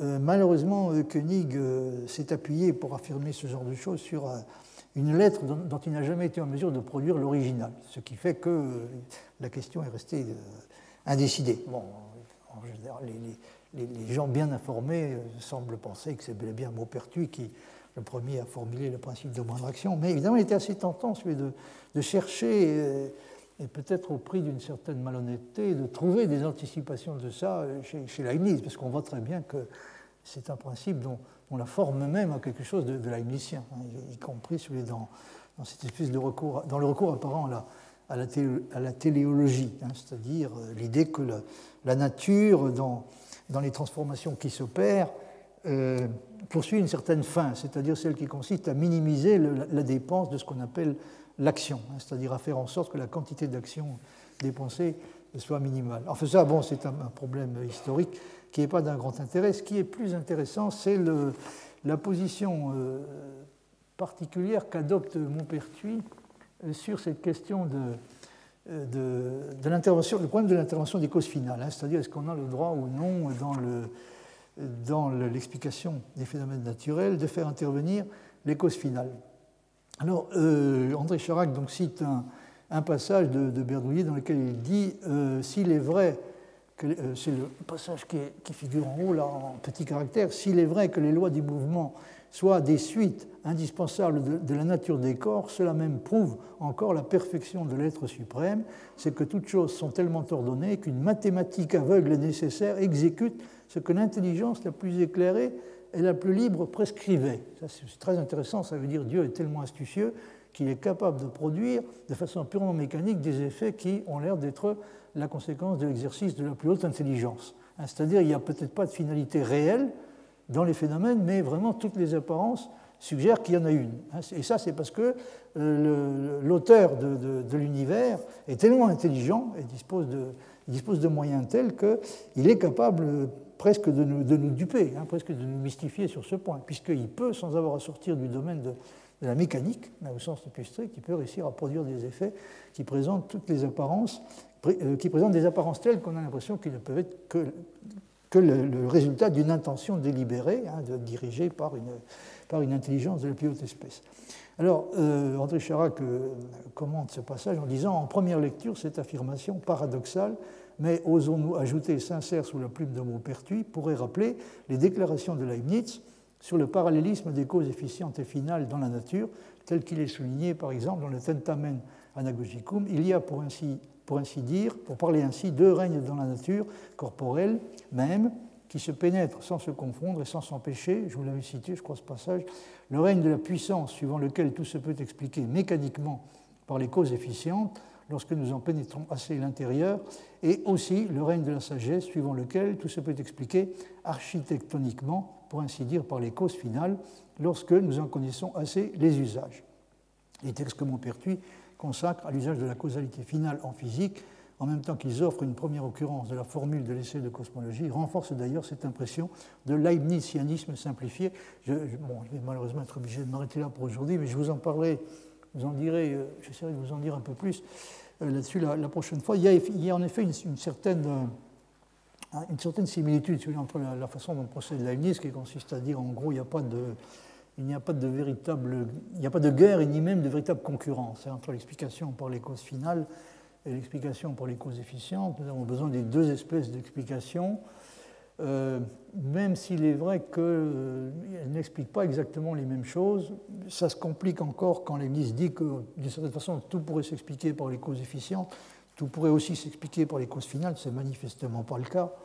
Il y a des choses qui ne peuvent être expliquées que par les causes finales, parce que dès que le principe du meilleur, par exemple, intervient, la finalité intervient aussi, et par exemple, si on cherche à expliquer pourquoi les lois de la nature sont ce qu'elles sont, on ne peut pas expliquer ça pour Leibniz purement en termes de cause efficiente. Donc il y a des choses qui ne peuvent s'expliquer qu'en termes de causalité finale, en termes de finalité, et puis il y a des choses qui ne peuvent s'expliquer qu'en termes de causalité efficiente. Donc ça c'est compliqué, c'est très compliqué, mais c'est de ça que je souhaiterais vous parler la prochaine fois. Je vais pour aujourd'hui en rester là. Alors il y a un passage, je ne sais plus si je ne l'ai pas apporté, il y a un passage de Maupertuis où, je crois que André Charac le cite en note, oui, je ne sais pas si j'ai mis la note. Oui, en note, donc, vous avez une citation de Maupertuis qui dit « On ne peut douter que toute chose ne soit réglée par un être suprême, qui, pendant qu'il a imprimé à la matière des forces qui dénotent sa puissance, l'a destiné à exécuter des desseins qui marquent sa sagesse, et l'harmonie de ces deux attributs est si parfaite que sans doute tous les effets de la nature se pourraient déduire de chacun pris séparément. Donc il y a quelque chose effectivement de très leibnizien dans cette façon de s'exprimer. Une mécanique aveugle nécessaire suit les desseins de l'intelligence la plus éclairée et la plus libre, et notre esprit, si notre esprit était assez vaste, il verrait également les causes des effets physiques, soit en calculant les propriétés, c'est-à-dire soit en suivant la succession des effets tels qu'ils peuvent être expliqués en termes de causalité efficiente. Donc il aurait à la fois une illustration, si vous voulez, du mode de l'efficacité du mode de fonctionnement purement mécanique de la nature, et il aurait à la fois connaissance de ça, de l'efficacité des lois de la mécanique et de la sagesse des desseins de Dieu. Donc vous voyez que là, il y a effectivement une espèce une tentative conciliatrice, une tentative de conciliation qui peut rappeler assez directement Leibniz, et qui revient à dire en gros qu'il ne peut pas y avoir de conflit réel entre ces deux types d'explications, l'explication par les causes efficientes et l'explication par les causes finales. Alors la prochaine fois, j'essaierai de vous parler d'un sujet que je considère comme horriblement difficile, encore plus difficile que ceux que l'on a abordés jusqu'à présent, peut-être le plus difficile de tous ceux dont j'aurais à vous parler cette année, c'est peut-il y avoir une forme de téléologie non métaphysique, c'est-à-dire est-ce qu'il est possible d'obtenir quelque chose comme une espèce de réhabilitation donc de l'explication par les causes finales, qui ne serait peut-être pas sur les deux types strictement leibnizien, mais enfin qui irait dans le même sens, hein, qui resterait fidèle au moins jusqu'à un certain point à ce que Leibniz avait en tête, c'est-à-dire qui réussirait à séparer radicalement l'effort de réhabilitation des causes finales de tout élément théologique. Est-ce qu'il est possible d'éliminer de la téléologie toute espèce d'élément théologique? Voilà comment je pourrais formuler la question en terminant. Enfin, toute espèce d'élément théologique et même toute espèce d'élément métaphysique. Alors, c'est manifestement beaucoup demandé, mais je vous parlerai de ça la prochaine fois. Je vous remercie de votre attention.